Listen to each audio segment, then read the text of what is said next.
Hello YouTube, Robin Hood Bricks here, and when Mrs. Hood asked me what I was filming today, I said I'm completing these 2 outer train loops if it kills me. So yeah, that's what we're going to do, and hopefully it won't kill me.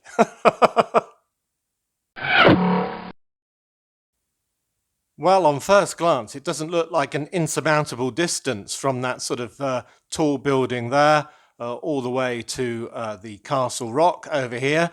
If I was just doing it with normal track pieces and no ballast or complications, then it would take me about 5 minutes. But it's not going to be as simple as that. I'm going to be using all of these green base plates underneath what will be Far Corner Farm over here, but with 2 great big railway lines running through it. First of all being a radius 40 curve on the inside and radius 56 curve on the outside, using my usual ballasting system, so that'll look really pretty.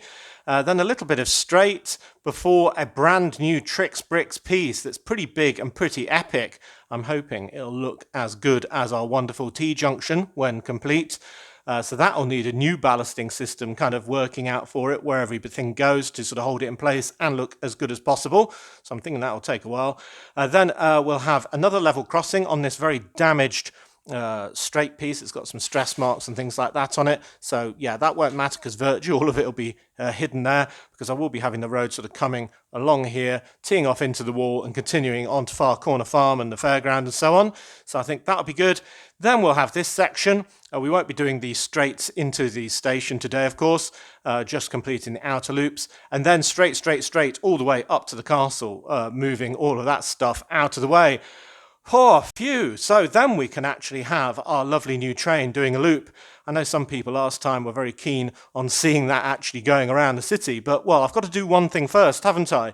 You've either got to do the loop first and then people are disappointed there's no train, or do the train and then people are disappointed there's no loop. Well, we've done the train, now we're doing the loop. We'll get those motion pictures at the end of today with our lovely Brick Nottingham Special Freight Train, as its new name for the initials of Burlington Northern Santa Fe. So that was a great idea to use those initials for Brick Nottingham. I love that. So here is your Bedoing, the person who suggested that I pinned, and that was the winning choice. And then another Bedoing for the people who reminded me to put in the extra bits in between the actual buffer and the wheel bits that I'd forgotten. Put some tiles on the back just to even it out a bit and look a bit better. The wiring on the inside and some grey axles for the wheels, though I didn't do that because I didn't have any and they're about £1 each. Yeah, you do need 6 long ones, it seems. But all the changes make it look even better. So here is your Bedoing, if that was one of yours. And just temporarily, I've put in my topiary guy who's cutting some hedges into the shape of a man and a dinosaur. I just pulled that off one of the green base plates I'm going to be needing today, so I thought rather than just sort of put it in a bag or something, I'll put it in this very precarious spot because it's a fun scene, at least as a temporary holding position. Anyway, cool, so lots to be getting on with, and then yeah, we can also put our arcade in its final position, roughly behind where the train is right now, and then have loads of loops of trains. Probably on both loops, because, well, we'll be doing them both at the same time, won't we? So, yeah, let's start with that double curve. Well, it seems that every time I come back to these tables, they've moved a bit. They're either sinking into the carpet or maybe the additional weight is causing them to settle. But, yeah, I've had to use my spirit level and my lovely step-down tool to basically realign all of the joins, so we've got the right depth change here for underneath the fairground and obviously flat all along the city level tables over there. But it's all flat again now, so we can get to installing our corner. And wow, it almost looks like we've got a triple track there, doesn't it? Well, we've got the regular radius 40 Lego curve on the inside, and then we've got the TrixBrix radius 56 curve on the outside for a slightly gentler turn for the biggest cargo train. So if I push all that roughly into position, look at that. Looks absolutely lovely with my 3D ballast system. Very nice indeed. And we are churning through the ballast pieces. So yeah, I'll definitely get the loop finished today, but whether it will be fully ballasted across all of its length is another question. Cool, so we'll end up with an 8 wide gap on the outside on both side walls for facades and so on, but the gap that we were saving space by having only 4 studs in the middle of on that way is back to 8 studs, so it fits up with that big T-junction piece on this dimension. And this is where Far Corner Farm is going to end up, with the main sort of body of the farm on this side in the nook of the corner, using up that hard-to-use curved section, but also with crops probably in between the 2 tracks, and spilling over onto the far side for some farmyard facades of barns and silos and stuff like that that will change up the scene to look much more country-like before that level crossing and going into the fairground sort of section, which are probably on the farmers' fields after all. So yeah, that's what will happen here. It's a good thing I've still got access to the corner while I need to put all of that in still. And it turns out we've got about 1 stud of excess space, which is a good problem to have. Had we had the opposite situation, it would have been much worse. We'd have to push the whole city that we've already done kind of 1 stud that way, taking up some of the buffer zone that I built into the harbour. So I did sort of fight for that contingency right at the beginning. But if this does stay, this 1 stud, I can always add a sort of 1 by 2, or rather 2 by whatever, 2 by million plate all along the wall edge if it needs something covering up. I don't know that my wall is entirely flat across its entire length anyway. So yeah, I'd rather have 1 stud too many than 1 too few. So yeah, that can push up and join up with all of that. And then we've got the next section, which will be our lovely newest TrixBrix piece, which I'm really looking forward to getting together, and, well, less so ballasting, because it's always a pain ballasting a new piece. It's just trial and error, basically, with studs and tiles. But, yeah, I'll get this installed, and then we can get working on that section. All right, so our lovely train track continues over the level crossing around the corners. And they are aligned at this end for our new big TrixBrix piece. And they're only able to do that because we've got little pieces of track. Do you see there, right in the middle? We've got a 4-long piece of track, the join there and the join there, in the normal style. That means we don't have to use flex tracks anymore to make our little subtle differences. And that makes it look all the better, if you ask me. But that is a very small TrixBrix piece, and this, is a very big one. Not the biggest, not as big as our T-junction perhaps, but it is pretty big and is a lovely double crossover. Wow, check that out. So that means that if I've got 2 ridiculously long cargo trains going around my tracks and I want to free up the passenger line again, I can use this bad boy to move the whole thing across without having to take it all apart and lift it across manually. So that's the sort of thought there. I mean, it might get used in normal times, but I'm not going to have it motorized or something for sort of regular use like I have my T-junctions and all the rest, so we can have all the different trains going all the different routes around my city. But anyway, yeah, that is a pretty long piece. So it's what, 1, 2, 3, 4, 5, 6 track sections long, which makes it, well, exactly 3 base plates long as well. And there is an official Lego piece like this. It's incredibly rare. There was a time when I was kind of searching eBay every week to try and get one before I discovered the sort of third-party stuff. And it was set 7996, which was a double crossover. Though it did have the weakness, well, A, of being only half this length. I think it was 3, maybe it was 4 track pieces long.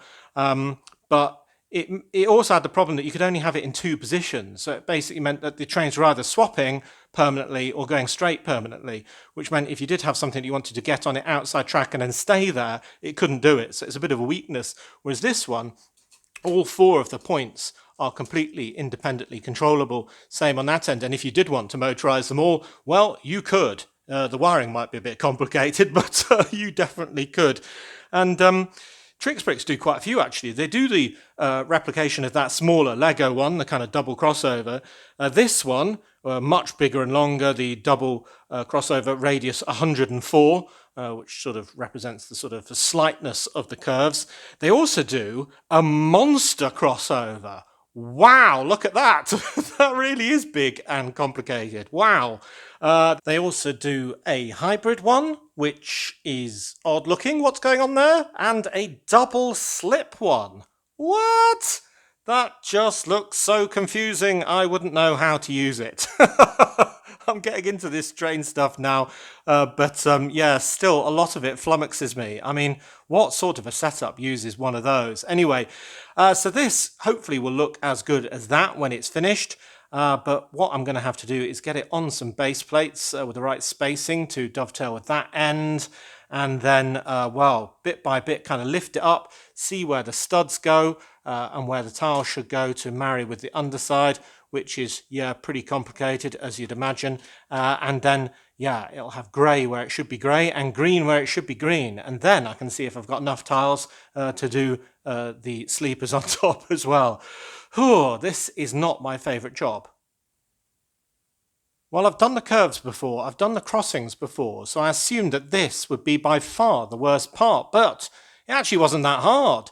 Nowhere near as bad as that monstrosity with all of its different radius curves and so on. Essentially, this one's got straight edges on its two longest sides, so you've only really got to worry about the sort of V in there and a few of the holes, because the ones in the middle are just standard sized, and then everything's got symmetry that way and then that way. So yeah, it wasn't too bad at all. And because of that symmetry, I've tried to vary up the sort of 1 by 1 dots I'm adding everywhere, just to kind of vary it a little bit, like, you know, 3 there, different to 3 there. Otherwise, it'll look a bit too samey when we add in dun, dun, dun, dun, dun, the track to it. Push it down a little bit. Are you going to align? There we go. Roughly like that. Yeah, looking good. So, yeah, the ones I haven't done in the middle, they're just regular 2x4s that I have on all my tracks. So I'll fish a few of those out, a couple more on the ends there. But yeah, it is looking pretty good in all of the gaps there. I don't think it's fully pushed down yet, but you sort of get the idea. Oh yeah, that's looking great.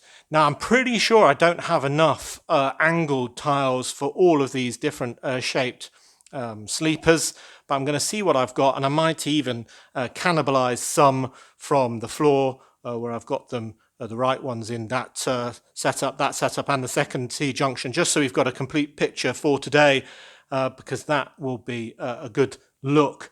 But yeah, I think that's going to be relatively easy as well, given all that symmetry. So yeah, I'll get the gaps filled in, get the sleepers on, and then we'll have another look before we put it in next to that.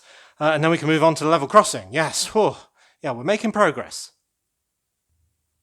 Well, that sure does look pretty. Yes, sirree. Yep, looks pretty good to me. I seem to be running out of pretty much every single ballast part, tile, all the rest of it. I'm going to have to do another bricks and pieces order that's going to be really boring, just loads of reddish brown and grey and so on. But yeah, as needs must. So, but it looks absolutely amazing, doesn't it? Look at that. It won't be too near that. It'll have a crossing in between it, but it will be right on there, which is what I'm going to do next. Put it in place and get the outer sort of dots on the outer sides. And yeah, then we can focus on the next section, which will be the level crossing.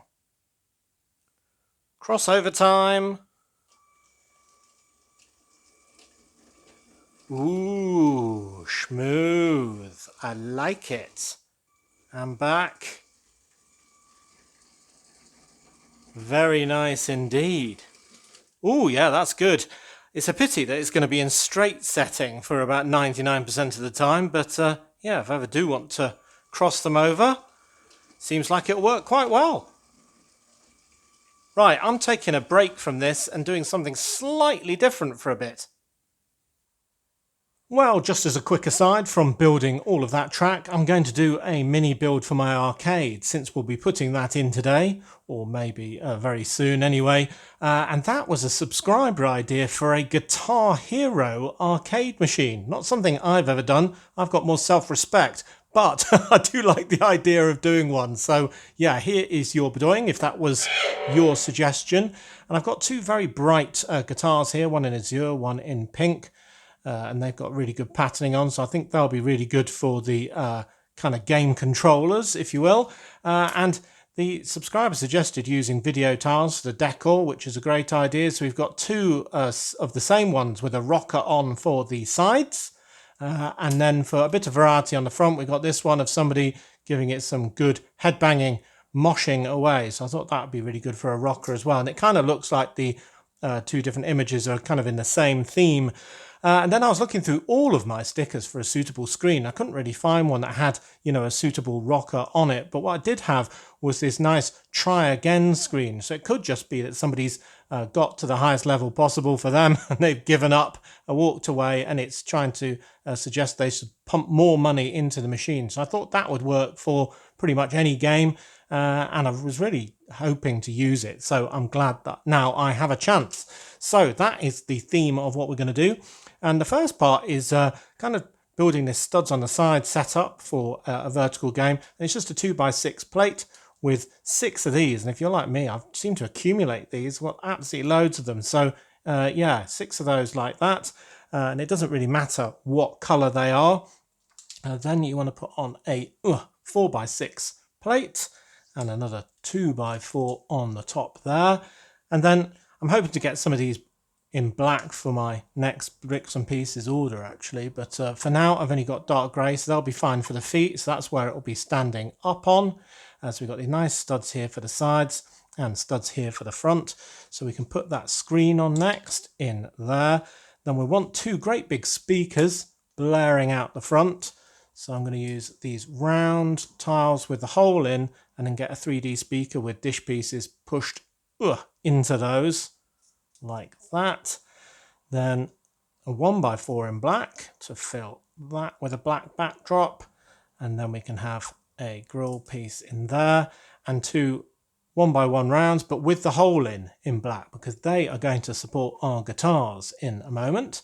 So that's pretty cool. So then we have that as the topper, and on either side of that, just for a bit of variety, we'll have one of those grill pieces in yellow as well, looking good. And then on the sides we'll want one of these that I had to pilfer off a pickup truck. So I'll order 2 more to replace those. Then we can have a gap for our decorated tile then, and then another one that isn't decorated, and then 1x2 plate for the side, and then the exact same thing on the other side. So it's a pretty easy build really. I had all these pieces in my collection, so I just need a colour change here and to replace the ones I pilfered there. And then that looks like a very cool machine, very efficient with space on the depth. And yeah, try again. So the last part is putting the guitars into their sort of connections there. And you could have somebody rocking away playing the game, but as the screen says, try again at the moment, I thought I'd just have them both stowed in position, trying to tempt somebody else in. And I think with those video tiles of the rocker, throwing the sign for those who are about to rock on the sides, and headbanging away on the front, I think that's a really pretty machine. So that is a very good subscribe suggestion, and I'm going to put that right into my arcade building. And then, yeah, I'll have to pull it out again to change the colour of these. So to be honest, it doesn't matter too much for them in grey, actually. Yeah, not the most offensive thing in the world at all. So, yeah, tell me what you think of that in the comments section, and then we'll go back to the trains. Oh, yeah, that looks absolutely perfect in there, doesn't it? Really fits in and helps fill up one of the spaces. Thanks very much again for that suggestion. Wow. Yes, we'll be transferring this over in a minute. But first of all, I've got my next crossing in using the usual sort of technique. I'm starting to run out of everything at once. All the tiles for the brown, so I had to pilfer off the floor. All the sort of 1x8s I don't have, so I'm using 2x4s, which I seem to have enough of, but they're temporary. I'll be buying loads more tiles to get this all working, but we've got the crossing stickers in and the barrier and stuff like that, so that's cool. Because of the kind of grey area of those point switches, I've just decorated them with a Sharknado movie poster board, so that looks pretty good if you ask me. We've got the other ones facing the wall with the no stickers on because you can't see that, though the tiles do have the stripes on because I got an absolute load of those from TrixBrix, so they're really useful. And when I was doing this, I didn't want to have a full base plate hidden underneath it, actually. As the geometry of my city goes, it's a half base plate that needs to be sticking out, so that's what I've got.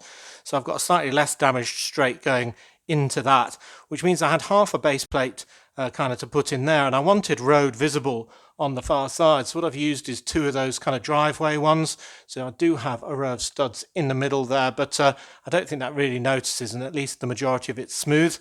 Also, because we've got this 1 stud gap against the wall, which I can easily cover with 2 by 1,000 plates in green. I didn't want to do that on the roadway, so basically I've just pushed that entire base plate just one stud that way. So there is actually a 1 stud gap in the base plate underneath here, but you can't see because it's all hidden. So at least that one goes right up to the wall and touches. So that's excellent. And then I've got a few green plates sort of in the gaps there, hiding the hole and making it look like the green continues seamlessly on. So that is all done and all looking nice. That will then join up with our T-junction section, but between that bit and that bit we need 6 straights. There's already 2 sort of built into this section, so 4 more in here. So all of that is going to the left, and we'll put in more base plates in green underneath. And it seems I need a half one as well, so I'm going to have to take all of this old park off this one. It's the only one I could find, and get that 16 by 32 included as well. And then we'll only have the section kind of between the end of this and the castle to do, which, given this is going that way a bit, shouldn't be too much to bridge. So we really are getting there. Oh, bit by bit, bit by bit by bit. Right, I'll push on. Okay, so there's the 12 straights in position, linking the crossing with our T-junction, which is now in its final position. Yeah, so it's kind of floating before, so now we can put in our arcade, which will be almost directly under the moon. And then it continues on green base plates for a bit before going to grey, where that's going to be Major Oak Hill, basically where the drawbridge is going to land, and a big winding path go down to the Old Town. And this was always my buffer. This is the River Trent, that the drawbridge, and there'll be a proper road bridge and everything else down here. This was always the buffer for the distance, because I didn't know how big exactly the room would be to the stud. So effectively this was a flexible area, because it can be, well, any width I want really. And it turns out that it's going to be 17 studs long. So I knew it was going to be odd. And I was right, which means that I need a 13 long bit of track. So I've managed to do that using TrixBrix pieces. Essentially, you can see there is a 13 long section made up of an 8, a 1 and a 4. So that's 13. And here I've got an 8, a 2 and a 3. So it's a good thing I bought loads of different bits for trying out different angles in, because I've just got enough. So all of that is going to be completely covered by Major Oak Hill. So you won't see any of those funny bits of track anyway, but yeah, we'll do what best we can with that.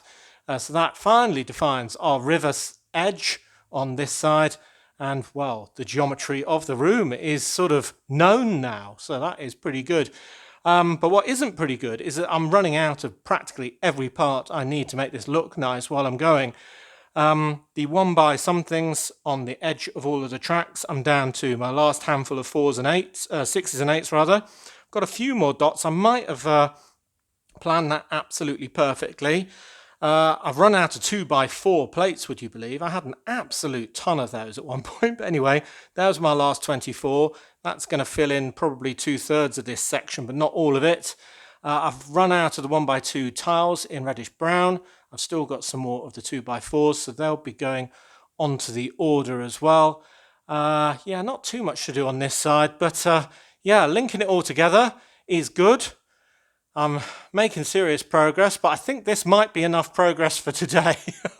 So I'm going to pick this up tomorrow and yeah, with renewed energy, continue where I left off. So yeah, then we can get the arcade in. A temporary bit of track behind us for the 2 bridges where the other T-junction will end up eventually, and we'll make the best we can of that section under there. I do need to be able to withdraw that section actually, because, well, I'll be building Major Oak Hill on it as one of my major projects coming up. So yeah, I don't want to embed that too much, but I will get it running so we can get the trains rolling today. Well, tomorrow. Good morning, Lego fans. Yep, it's now Sunday, day 2, revitalised. Last night I did the bricks and pieces order to get the brown tiles and grey pieces and all the boring stuff, with a few interesting parts. So yeah, it wasn't all dismal gloom. So that should be coming soon, hopefully. They've been quite quick recently. And I've already been working this morning on a few things. First of all, I had the wire coming from the motor, which is cunningly concealed by this lovely Red City Railway panel, and it had a wire that needed to reach, well, essentially the central station, kind of this side of it as well on the left. So, yeah, how was I going to get it through all of this monstrosity? I had no idea. I was leaving that problem till later. And it suddenly dawned on me that I can go to the wall, through that tiny gap, and down, and then do everything underneath the table. So that's what I've done. We've got the wire going underneath the kind of point control there, and that point's control. And so we only need to bridge two little bits with green. And from a distance, I don't think you can even tell. So that is pretty good news, if you ask me, because that was something that was, living in my brain rent-free and causing me to think about how on earth I was going to do it. And it turns out the solution, well, it's kind of obvious, I guess. You're probably going, duh, yeah. Anyway, so that is done. Good, good. I've got out my last monorail bridge, the Bob's Kebabs red one made out of Znap pieces. And I don't know exactly where that's going to go. That's why it's not connected with monorail. Essentially, it's going to be around this area because I'm going to have monorail going throughout the entire city. Essentially, it's going to start all the way over there behind the lighthouse and where the botanical garden is, where there's going to be a big airport.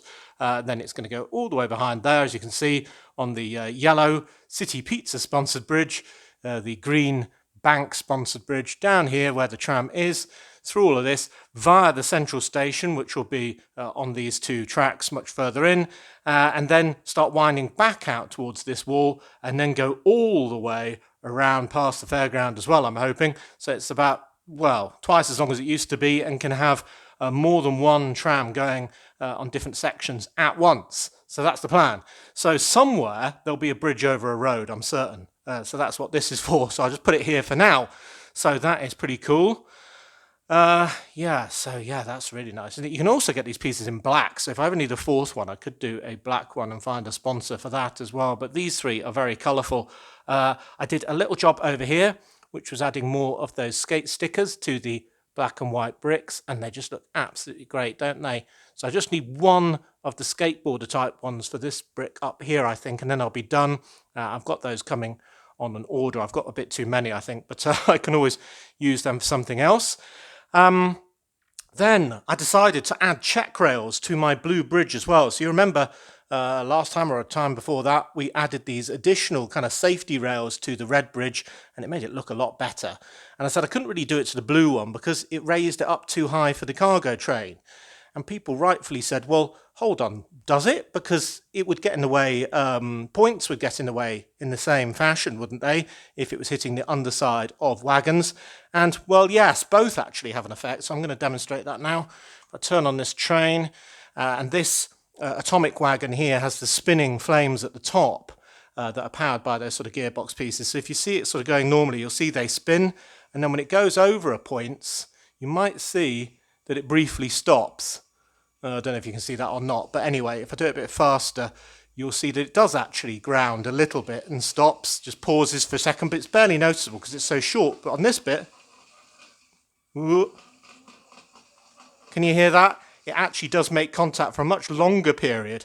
And because these single rails have got this sort of corrugated top, it kind of makes that sort of groovy, sort of zip type noise as it goes along. But hey-ho, it's not the end of the world. It does stop spinning when it's on that section, but I do really like the check rail look. It kind of adds a bit of heft to the bridge, makes it look more interesting. And this time I've had enough rails to overhang by 8 studs on each side. So essentially, like in real life sometimes, it's slightly longer than the bridge itself. And I think that adds a little bit of interest as well. So yeah, we've got that on both bridges now, and that is a fun improvement. And from a fun improvement to a calamity, well, a fixable calamity, but nonetheless a bit of one, in that our new train, as we established, was 8 studs wide. And, well, I said I was designing my cargo line so it would accommodate an 8 stud wide train, and then I remembered that this, in my original plans, this lovely train shed, was always supposed to be on the passenger line. Ah, yes, you could probably start to see the problem. So that didn't have to have the same clearance, and as a result, oh no! It hits, because it's exactly 8 studs, and that's probably just a tiny fraction of a stud wider now. or at least exactly the same. It doesn't actually fit at all. So I think what I'm going to have to do is take down both of these sort of end walls of this and basically spread them out by one stud on either side, because there's no way I'm moving this great big building. It's got wires underneath it. It looks great. It's in a fantastic position. Love it in every way. So yeah, it needs extending on both sides, which means the arches will be moved one stud further apart, which does mean, in technical terms, the doors won't meet in the middle anymore. There'll be a gap in between them. But because they're permanently open, I don't think it'll look so bad. We'll know that they don't meet when they're closed, but when they're open, will you be able to tell? Well, we'll soon see when I fix that problem. And the good news of this is then that I will be able to run cargo trains after this change on both lines, because this one doesn't have that shed on it, and that shed will be wider. So both of them will be able to accommodate wider trains, and therefore it just means my entire city is even more flexible. So I think when I fix this, assuming it doesn't look too sort of thin on these pillars, that will be a good change in the long run. But yeah, it just suddenly dawned on me when I was working around here that, yeah, the change in plans hadn't fully been accommodating of the cargo train's thickness. Yeah. Anyway, we'll get there. So yeah, I think my next job is to pull this apart and rebuild it, because otherwise we definitely won't be able to show you the train going around the full loop. I told you this job was going to be harder than it seemed at first. Well, the final section of the loop is temporary and is just on all these struts and using the old bridge from the old city. And that all will be on a tabletop that will come from this edge at the main city level all the way up to a cliff, kind of the other side of those two bridges. So yeah, they'll be overlapping, but I don't want to put that in yet, because then I'll be crawling under it for eternity. So I'm going to have this temporary thing that I can move to one side while I'm working in the city. So the loop is complete, and I said I'd do it if it killed me, and it didn't kill me, which is good to hear. But it was pretty hard work, but we've made quite a lot of progress, haven't we? And it looks absolutely lovely. Our double corner, our new crossover. That is absolutely great, isn't it? Another crossing. Yeah, two in the same shot, kind of. Looks pretty good if you ask me. That is in a temporary holding position. And I have put in the arcade in its final position. I wanted it here very central, so you could always see it kind of looking down the train tracks. So I think that is a good choice of position. So now we can do our loop, and I've attached some of my wagons to this locomotive, basically to make it the special freight train of Brick Nottingham, and I've put on all the ones that I was testing the bridge with. So they've got the motion on the atomic wagon, the acrobat wagon and the pump wagon, and a few others that were to hand, checking sort of clearance and so on. I'm going to have to dust off all the ones that have been on the carpet for all this time. So yeah, here is our first loop. Let's give it a little bit of welly. Don't have to give it much for two motors for it to be going around at a reasonable speed. I'll take it easy the first time because we are on some temporary struts, and if this thing careers off, it's going to pull the whole shebang onto the floor. So do we have clearance, first of all, on our train shed? We do. And then across our temporary bit, which is the bit I'm a bit worried about. And then how noisy is it across those check rails? Yeah, you heard it a little bit, but it wasn't too bad, was it? And then behind all the stuff, appearing underneath the yellow City Pizza Bridge, the green Bank Bridge, around that corner. Wow, a loop! We did it! It's been a long time coming, hasn't it? Should we go up a little bit more on the speed? So yeah, we've got the motion of the spinning atomic wagon, the acrobat one, which is, yeah, it's going around mainly. It's going to miss on the things like the points and the switches and the crossover and so on. And then that very hyperactive at this speed pump wagon going away like absolute billy-o, isn't it? Crikey. Wow, they are working really hard to keep up. Oh, do you know what I can't get over? It's the amount of time it takes to do one lap. I mean, before I was almost getting dizzy, kind of just turning on the spot to keep up with a train like this. And now, well, I'm moving very slowly by comparison. I mean, it is over twice the size, and with about 3 times the features as well. So it is an absolutely massive improvement. Oh, wow, a culmination of a lot of work. I'm going to get the other train going on the other line, you know. Yeah, let's get a passenger one going. Got our favourite white train. I'm going to have to change the channel and get that one going, is that? Yeah, that's right. That was on channel 3. Oh, it's been a long time coming, hasn't it? But we're finally there. We finally got trains going around the outer loops of the city. For the first time we can see our red Duplo bridge with 2 trains going across it. Oh, that's been such a long time coming. Ah, all that, I'm really happy now. If you could see my face, you'd see that I was beaming with a massive smile. And that's because the trains are running again. Robin is happy. Oh, yes. I was a bit depressed at how much work it had taken to do this. You know, we pointed out at the top of this video that there wasn't actually a huge amount to do. But it turns out, as always, there is an absolute ton of stuff to do. So, yeah. But it's worth it when you get results like this. Wow. So imagine when the city's the entire room, all is built up as that side. It's going to be absolutely crazy, isn't it? And we'll have trains going up the middle as well as around the outside. And shimmy. Yeah, shimmy. Yeah, that is super mega cool. Oh, well, one happy Robin. All of those lovely TrixBrix parts used to make all these lovely shapes and sidings and stuff. We've got a bit of peripheral stuff to do around the outside, but with the 2 bridges in across Brick Bay and 2 trains running around, life couldn't be finer. Wow. Very cool. And does it matter that these 2 doors don't shut quite? I don't think so. I don't think we'll notice. I tried the doors on the inside, sort of pointing inwards, but then they started to spoil on the top of the arches. But yeah, I don't really mind that. Looks pretty cool to me. Still very industrial. Here he goes. Toot toot!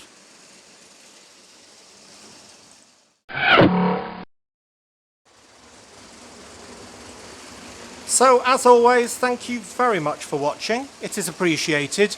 Do remember to like, comment and subscribe for more awesome LEGO videos. And if you value this channel, there are many ways in which you can support it. Do check out the links in the description below.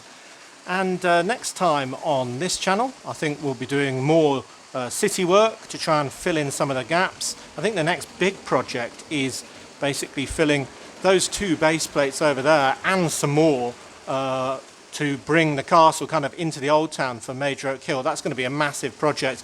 I also want to keep getting my new modular designed as well. That's taking a bit of time, but is looking very cool. Need some specialist parts for it and everything, so that'll be interesting. And then we've got a brick haul on Wednesday as usual. So until all of that, toot toot, see you. Ah, bliss.